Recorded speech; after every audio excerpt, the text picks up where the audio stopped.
Assalamualaikum warahmatullahi wabarakatuh. Bagaimana kabarnya anak-anak semua? Semoga kalian semua dalam keadaan sehat walafiat dan selalu mendapatkan lindungan dari Allah Subhanahu wa taala. Pesan saya, tetap jaga kesehatan dan tetap ikuti aturan protokol kesehatan ya.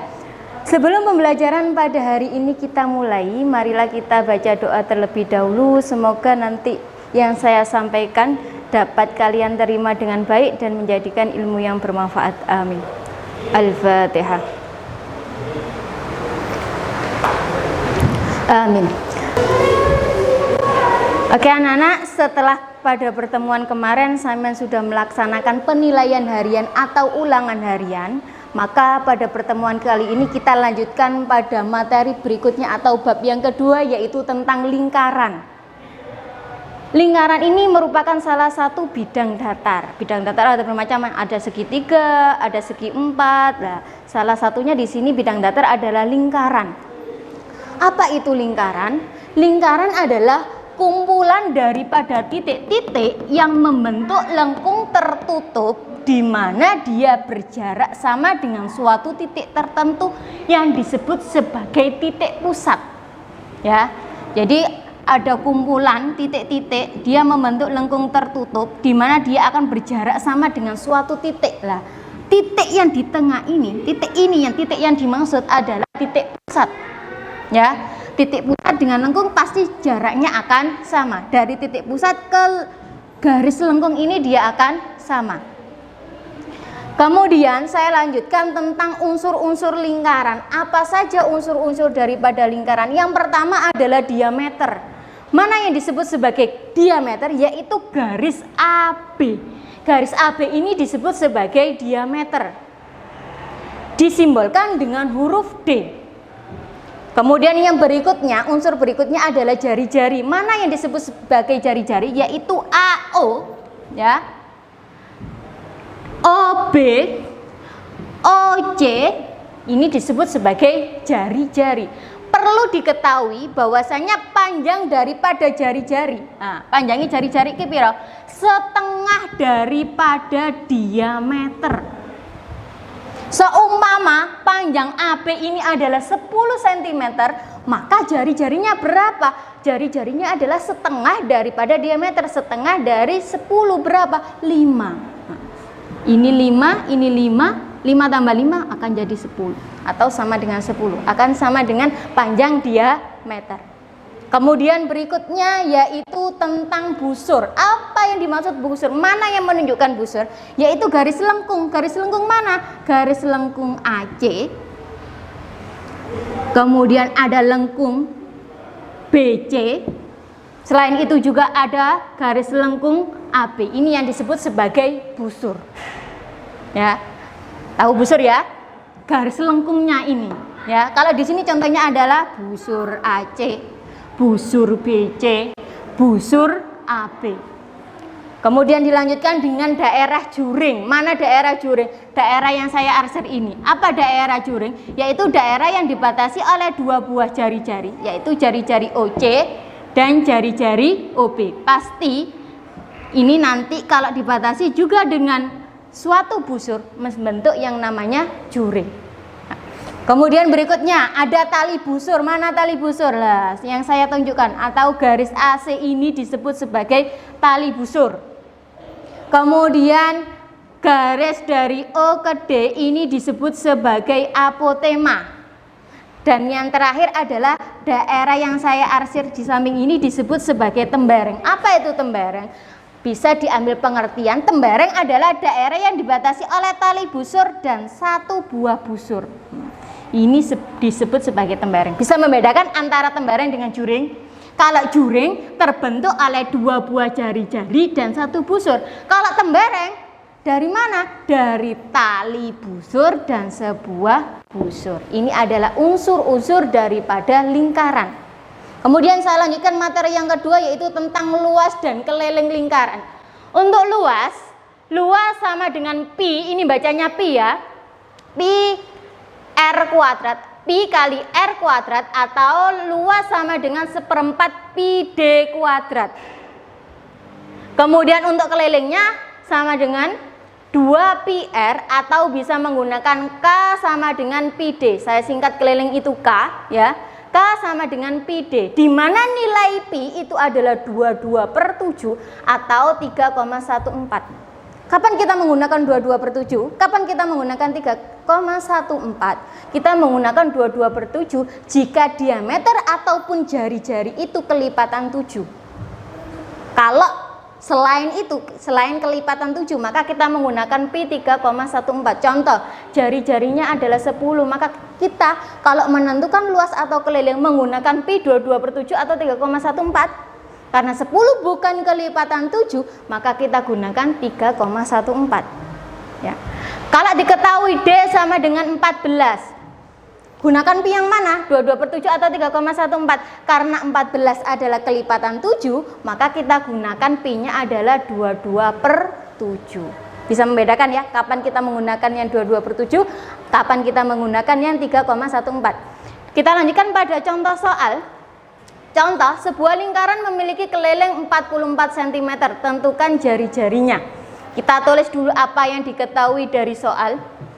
Yang diketahui adalah keliling. Kelilingnya adalah 44 cm. Kemudian yang ditanyakan adalah jari-jari. Bagaimana kita menemukan jari-jari dari sebuah lingkaran dengan keliling 44 cm? Maka kita lihat, kita ingat kembali rumus untuk menentukan keliling lingkaran, yaitu K sama dengan 2 pi R atau K sama dengan pi D.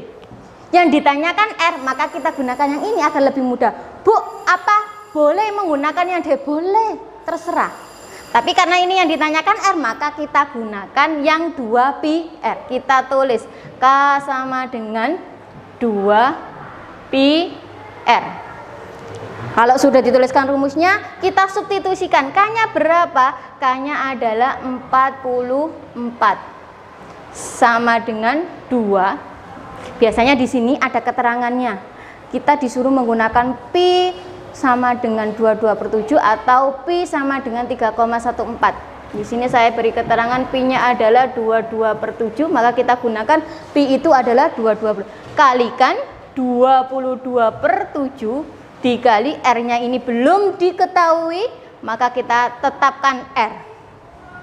Kalau sudah, kita lanjutkan 44 sama dengan, masih ingat perkalian aljabar? 2 kali 22, 44. 44 kalikan R, 44 R. Baru diberi per 7. Langkah berikutnya bagaimana untuk mendapatkan nilai R? Maka harus kali silang. Kita kalikan. Ini mengandung arti per 1 ya.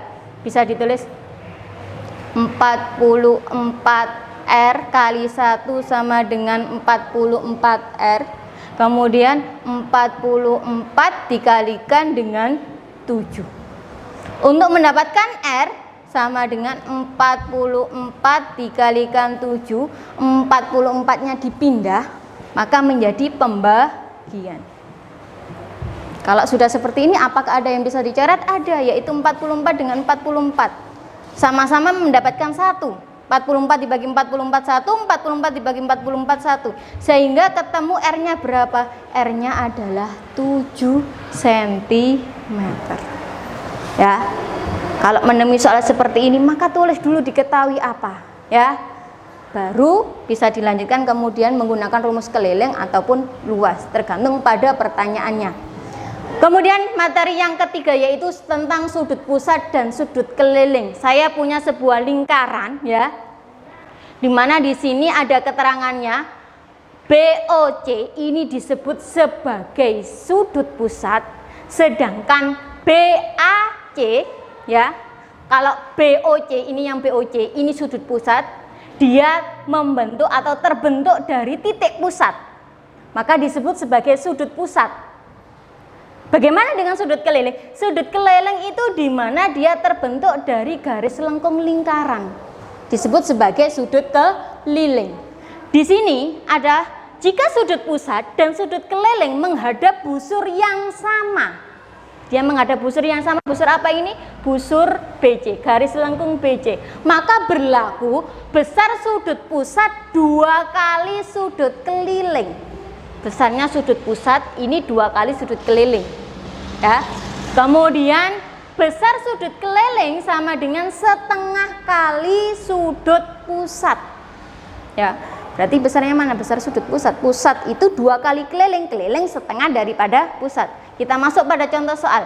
Saya punya sebuah lingkaran di mana diketahui AOC ini adalah 100 derajat. Kita tulis AOC adalah 100 derajat. Yang ditanyakan adalah ABC. Maka kita harus bisa menentukan iki sudut pusat apa sudut keliling yang diketahui. Kita lihat AOC. Nah, AOC ini terbentuk melalui titik pusat atau melalui garis lengkung lingkaran. Ternyata ini terbentuk dari apa? Terbentuk dari titik pusat. Maka ini disebut sebagai sudut pusat. Dan yang ditanyakan adalah ABC. ABC ini sudut pusat atau keliling? Dia adalah sudut keliling.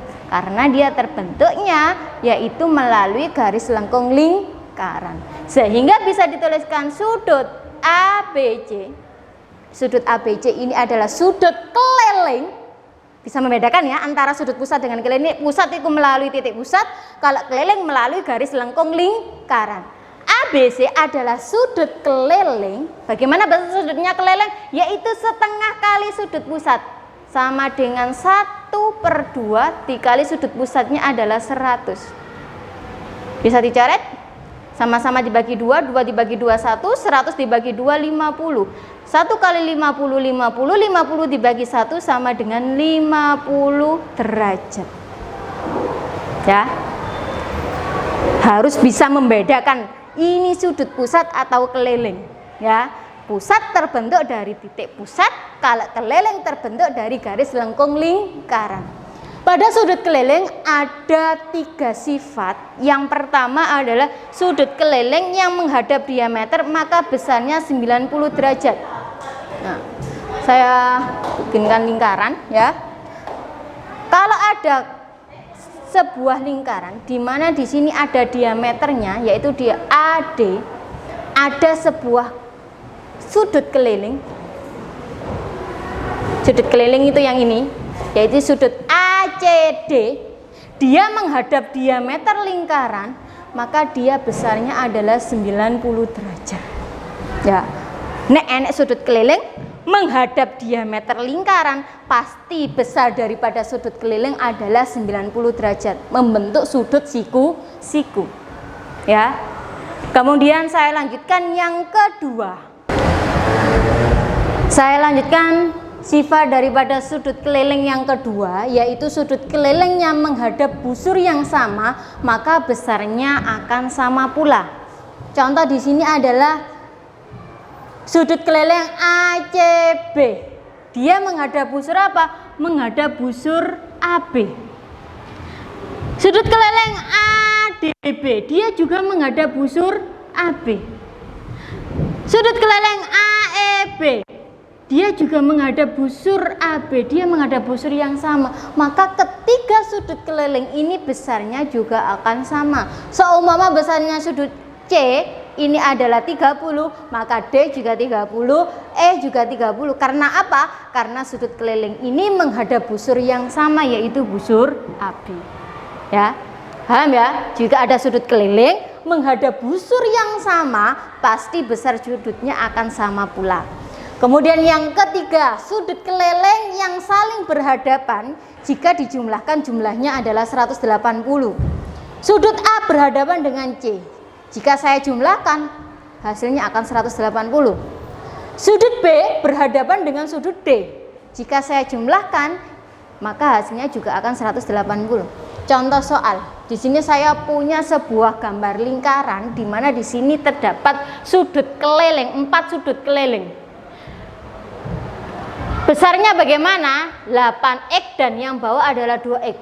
8x dengan 2x saling berhadapan.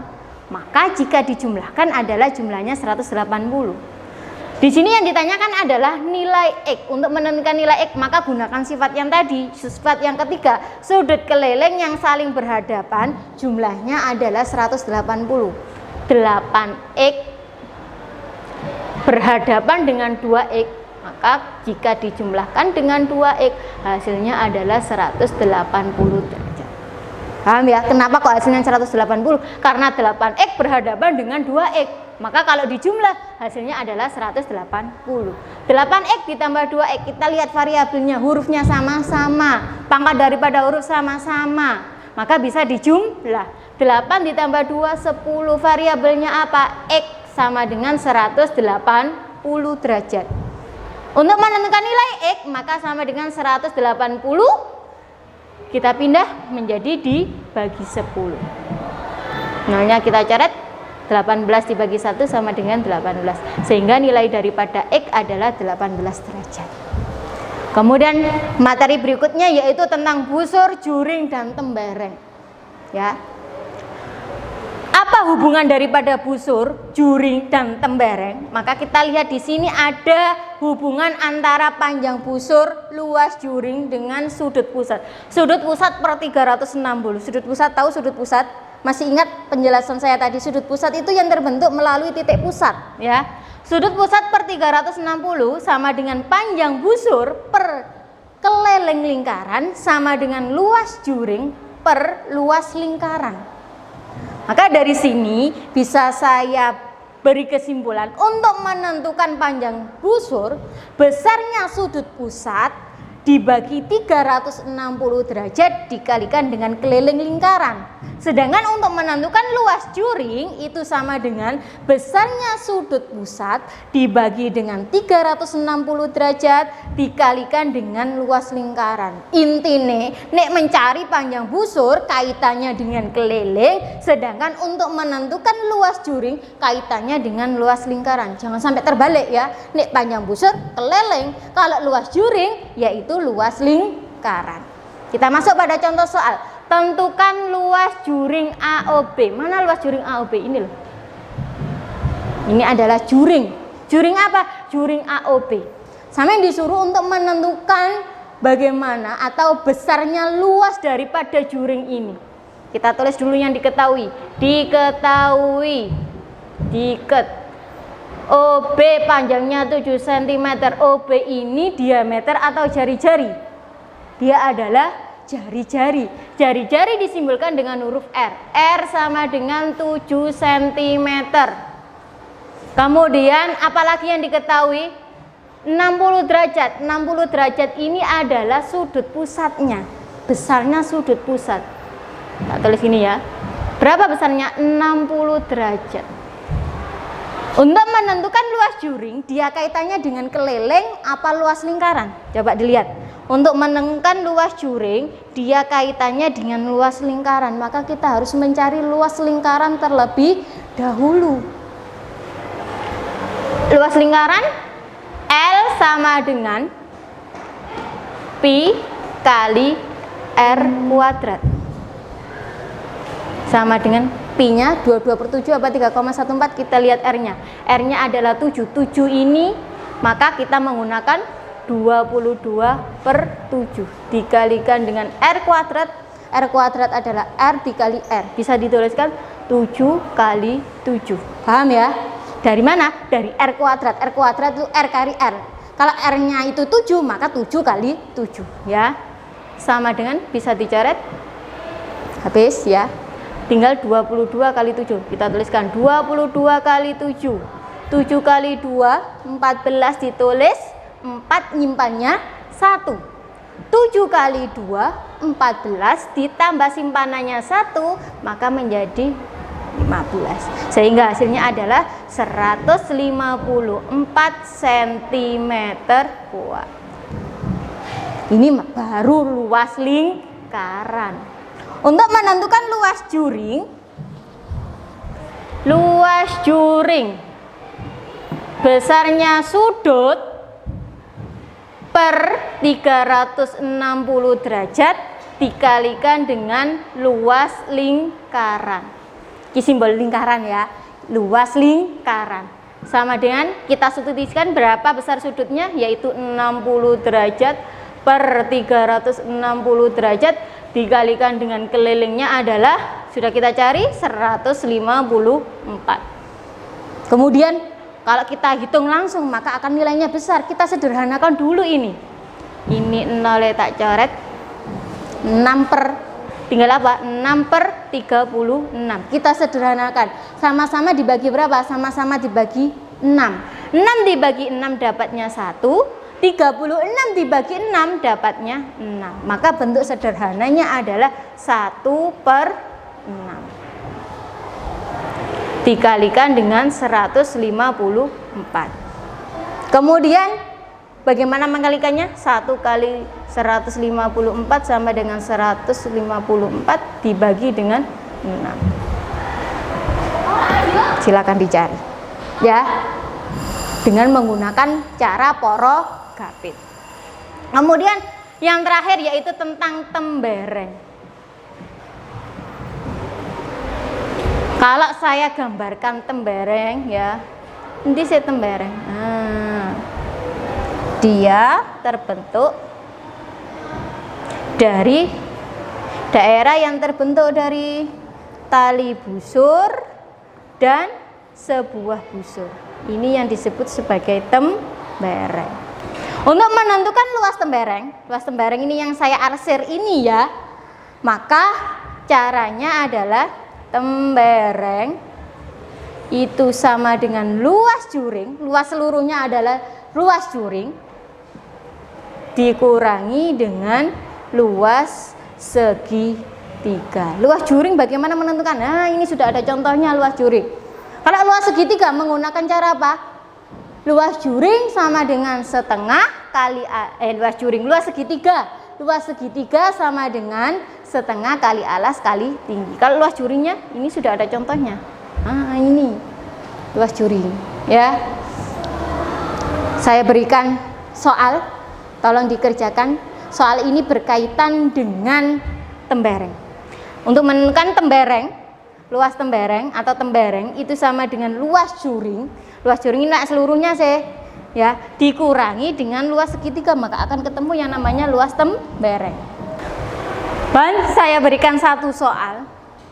Soal ini tadi untuk contoh soalnya belum, tapi saya minta sampean untuk mengerjakan luas tembereng.